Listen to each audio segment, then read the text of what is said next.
lecture on the Lutheran theological approach to the question of Theodicy, the existence of evil, in our Reforming Wisdom class.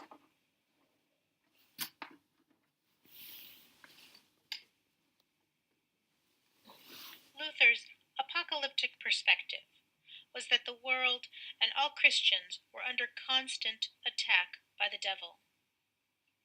By this he means that we, as human beings, are assailed by temptations, sin, and evil in everywhere we turn, and that this is the work of the devil.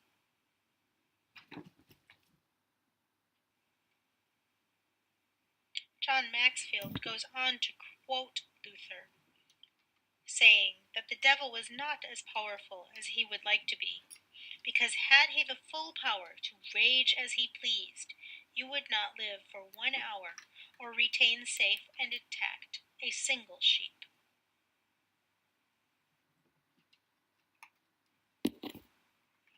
Without getting into the question of the devil, Satan, or the adversary, we nevertheless must look at the question of evil and suffering as it's reconciled with God's ultimate responsibility.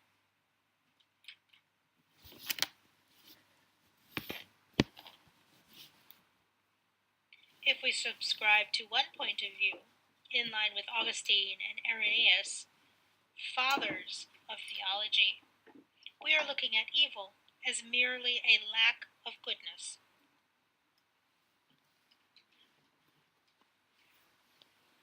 On the other hand, if the world is merely a veil of soul-making, that makes this life the crucible in which we are forged. And this results in evil and suffering as a means to develop character.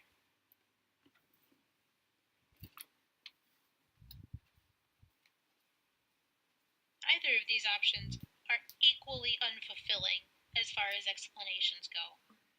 Neither explanation absolves the Creator, who cares for all creatures of blame in suffering.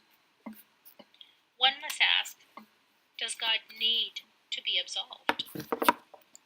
Why do we cling so fiercely to a God that is not just good, but is only good?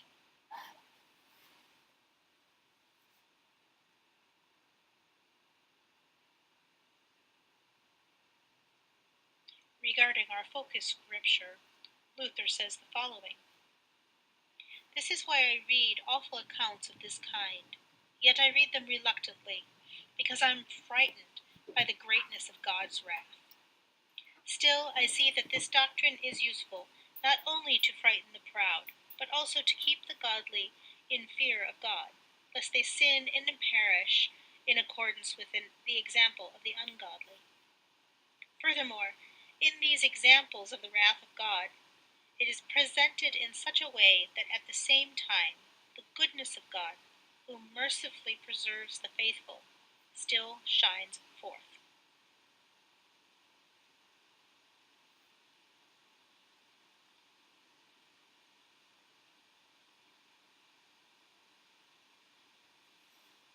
As the world became more rational, was it somehow necessary to justify both good and evil separately, rather than parts of a whole? Are you all good or all bad? If we are created in the image of God, is this a poor analogy to look at ourselves?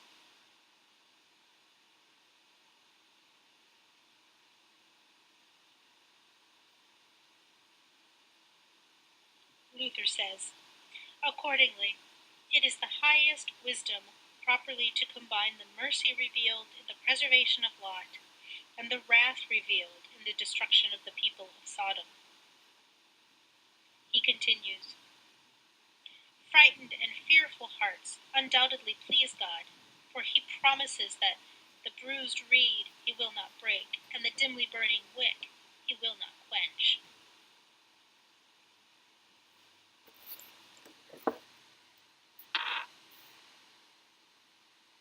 So let us think about the wisdom that spans the question of why evil exists, or how God could allow it to exist, with the realities of existence on the other side of that bridge. What does it mean, as the small catechism repeatedly says, to fear and love God?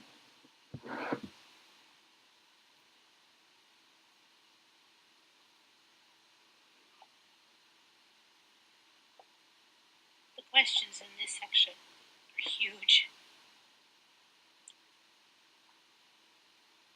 Does God need to be absolved by us for suffering in the world? Or is this a pride that we are taking on ourselves?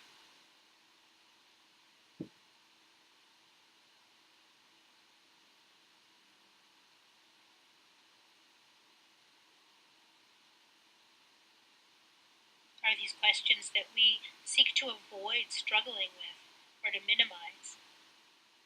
Why are we afraid of struggle?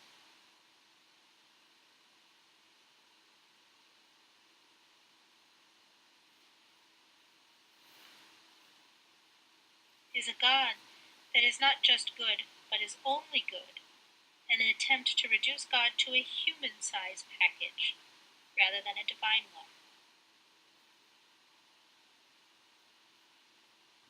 Are we willing to struggle with the question of both God and evil in the world, not as a value question,